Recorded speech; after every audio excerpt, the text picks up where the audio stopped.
Matou traducteur 3000 activé. Salut les fouinards, ici le Matou et ici... Marguerite.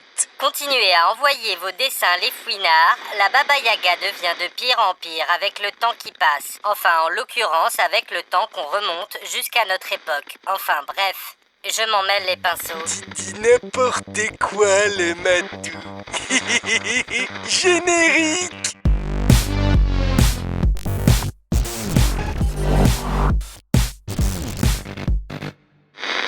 Ah, je suis fatigué, le Matou. Voilà, j'en ai ma claque de passer d'une époque à l'autre et puis d'enchaîner les galères, là. Non, c'est vrai que ça s'est pas si mal passé que ça au temps des cathédrales. Mais tu vois, quand tu dis ça, on voit bien que c'est pas toi qui a été aspergé de peinture et qui a beaucoup trop mangé et qui a eu mal au ventre après. Tu vois, le Matou, c'est vraiment ça que je te reproche. Tu n'as aucune empathie. Aucune. Toi, le Matou, c'est... Moi je toute la journée, en fait. Et même la nuit. C'est quelle époque? On va où? C'est quoi? Le temps des grandes découvertes. D'accord. L'époque de Magellan et de Christophe Colomb. Christophe Colomb, mais on l'a pas déjà vu, lui, au temps des chevaliers ou des dinosaures, là. Pendant la Grèce antique, à Rome, là, pendant la préhistoire. Oui, d'accord, mais si ça se trouve, il a lui aussi une machine à voyager dans le temps. Ou alors, il a attendu tout ce temps et il est très très très vieux. Et ça veut dire qu'il doit avoir une très grosse barbe et sûrement une grande canne. On verra si on le croise. On arrive quand? On est déjà arrivé. Quoi? Comment ça, déjà arrivé? Mon créateur, le grand Matou, a simplifié la procédure d'insertion dans un espace-temps. Garantie 100% sans tournis. Attends, le Matou, tu pouvais pas le faire avant ça? Genre, t'as attendu que j'ai 7 fois la gerbouille comme pas permis avant de te bouger le popotin et de faire quelque chose? Eh ben vas-y, remets-le comme avant si tu l'oses. Vas-y, c'est toi qui vas tout nettoyer quand je vais gerbouiller partout. Vas-y. Bon, allez, chute le Matou, tire-toi de là. Je vais ouvrir la porte vers la nouvelle époque. Là. Oula. Les fouinards, on est en plein milieu de l'océan. On est sur un vieux bateau, quoi. Tout en haut du mât. Attends, le Matou, ça te rappelle pas un truc? Long John Silver, l'île au trésor, tout ça. Moi, ça me rappelle quand même pas mal la trahison, tout ça. Donc cette fois-ci, qu'est-ce que je te propose, le Matou? C'est qu'on se méfie de tout et de tout le monde et qu'on ne fasse confiance à personne. T'as compris, Marguerite, aussi? Personne. Non, même pas le Matou. Attends, qu'est-ce que je dis? On fait surtout pas confiance au Matou, c'est clair? Dès qu'il y a de la trahison ou des coups bas dans l'air, le Matou n'est jamais très loin. Oh, il a un air très innocent comme ça, l'air de ne pas y toucher comme on dit. Mais croyez-moi, il y touche, et pas qu'un peu. Non, t'as raison, Margugus, ça veut plus rien dire ce que je dis là. Bon, bref, tout le monde en tenue de marin, on s'infiltre dans cet équipage. Mais par contre, je vous le dis, c'est profil bas. On n'est pas là pour se faire des copains, quoi. Ok? Hey, qui c'est qui veut refaire une partie de domino? Bon, allez les gars, soyez pas rabat-joie. Il est l'heure de dormir. On passe le cap de la désespération demain. Quoi? Tout le monde va se coucher? Vous êtes pas ce qu'on appelle des joyeuderies, franchement. Bon, avec tout ça, à essayer de mettre un peu d'ambiance dans ce bateau morose, là, j'ai pas eu le temps de toucher à mon dîner, moi. Faut dire que c'est pas particulièrement appétissant, hein. Une vieille bouillie tiède et sans goût, quoi. Puis y a même pas de sel. Ah ouais, non, un truc fade et sans goût, je peux pas, moi. Mieux vaut ne rien manger. Enfin, non, je sais pas pourquoi je dis ça. Je vais pas pas manger, c'est n'importe quoi. Oh là là, parfois, Baba Yaga, tu racontes de ces âneries, toi. Mais attends, mais je sais, dans la cale, j'ai senti comme une odeur d'épices. On va aller voir ce qu'il y a, mais ça devrait faire l'affaire. Allez, je m'en vais te booster ce plat insipide, là. Tu vas voir, tu vas voir. Mais non, le matou. Ils ont beaucoup trop d'épices pour eux tout seuls, regarde. Ils s'en fichent que je leur en prenne une petite pincée ou deux. Bon, attends, voyons voir. Ce gros paquet-là. Il a l'air de sentir bon. Ah, ça doit être de la muscade.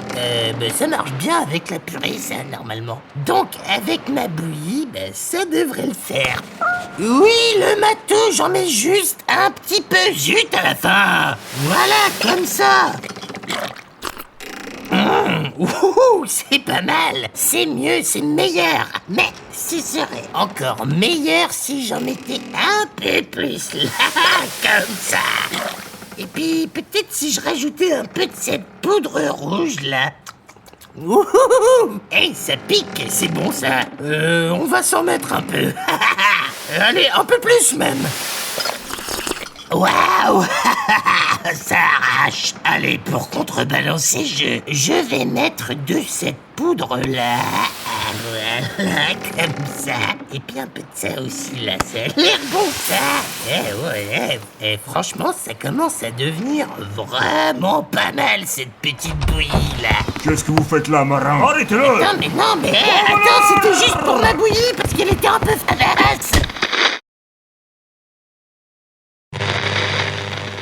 Bon, là, les fouinards, on a été fichus offerts, enfin, en prison, quoi.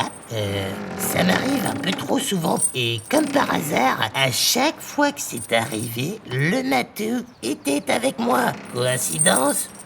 Difficile à croire. Le matou, tu porterais pas la poisse des fois? Gna, je t'avais prévenu, patati, patata, n'importe quoi. T'étais bien content de pas manger ta purée toute fadasse et de pouvoir la relever un petit peu avec des épices, non? Oui, d'accord, mais ça, moi, je ne pouvais pas le savoir. Là. Non, ça ne change rien que tu me l'aies dit ou que tu me l'aies pas dit, en fait. Pourquoi? Parce que 5 fois sur 6, le matou, ce qui sort de ta bouche, c'est du grand n'importe quoi. Donc, moi, je sais plus comment faire le tri entre tes âneries et les choses vraiment importantes, tu vois? Je sais pas, moi, faudrait un signal. Tu pourrais, je sais pas, te tapoter la tête quand c'est vraiment important comme ça. Moi, je saurais, tu vois? Bon, oui, d'accord. Les fouinards, pour vous expliquer ce que j'avais pas compris que le matou avait très mal expliqué, c'est qu'en fait, à l'époque où on est, les épices, la muscade, le poivre, le piment, tout ça, enfin, vous savez, tous ces trucs qu'on achète pour pas trop cher au supermarché ou à l'épicerie. Et en fait, à l'époque, c'était le truc le plus cher sur la Terre. Parce que justement, fallait aller les chercher en bateau à l'autre bout du monde, en Inde ou sur les îles. Et donc, ça explique pourquoi ils étaient pas très contents que j'aille picorer là-dedans au milieu de la nuit. Et selon Monsieur le matou, encore une fois, c'est à prendre avec des grosses pincettes, c'est pour ça que les explorateurs sont allés explorer. C'est pour trouver des routes plus rapides pour aller chercher les épices. Bon, franchement, à mon avis, toute cette théorie du matou, c'est du flan. D'ailleurs, il ne se tape pas sur la tête, là. Ah si, là, il le fait. Il se tape sur la tête. C'est le signal. Qu'est-ce qu'il y a, le matou? Qu'est-ce qu'il y a? De quoi? Marguerite nous fait signe, là? Mais où? Par le hublot. Attends. Coucou Marguerite. T'as vu? Je t'avais dit de pas faire conf au matou. Il nous a encore mis dans un sale pétrin, celui-là. De quoi? Un plan pour nous libérer? Vas-y, on t'écoute. Tu veux fiche le feu au navire et le faire exploser en espérant qu'on crame pas avec. Excuse-moi Marguerite, mais c'est pas un peu extrême comme solution? Tu veux pas juste, je sais pas moi, nous tendre une corde pour qu'on puisse s'échapper, quoi? Enfin, je pense que c'est plus simple. Ouais, moins drôle, c'est vrai Margugueux, mais je te jure, parfois vaut mieux faire simple et pas se compliquer. Enfin, je sais de quoi je parle avec le matou. Allez, non, on reste focus sur le plan simple avec la corde que tu nous jettes, s'il te plaît, Marguegue. Ok? Merci, Marguegue. Tu vas chercher la corde? C'est vrai, t'as raison, le matou. Parfois, elle part un peu dans tous les sens, c'est vrai. Mais là, t'as vu, j'ai réussi à la recentrer. Elle va chercher une corde et elle a laissé son... non.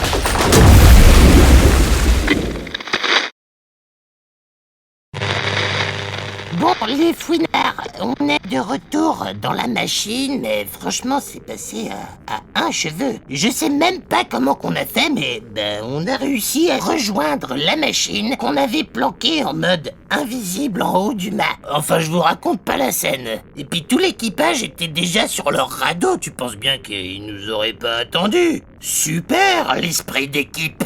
Enfin bon, là, les fouinards, je pense que vous avez de quoi dessiner. Allez, à vos crayons, et nous, on se retrouve au prochain épisode et à la prochaine époque. Ciao, ciao!